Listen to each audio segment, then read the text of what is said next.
Welcome back, guys. In this quick tutorial, I'll show you how to turn any screenshot into an editable Figma project using a simple plugin. First, drag your screenshot into your Figma canvas.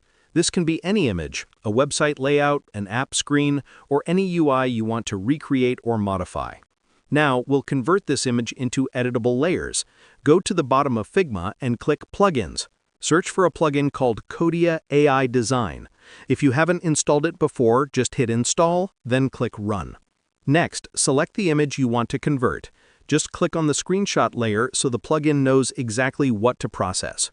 Inside the plugin, click Convert to Figma or To Figma, depending on the version.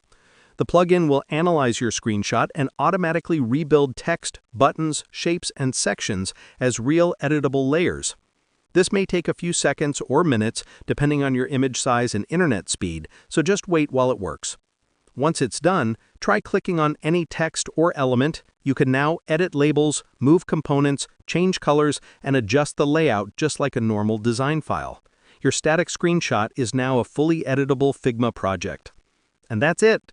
If this tutorial helped you out, please leave a like and subscribe for more quick Figma tips. Thanks for watching.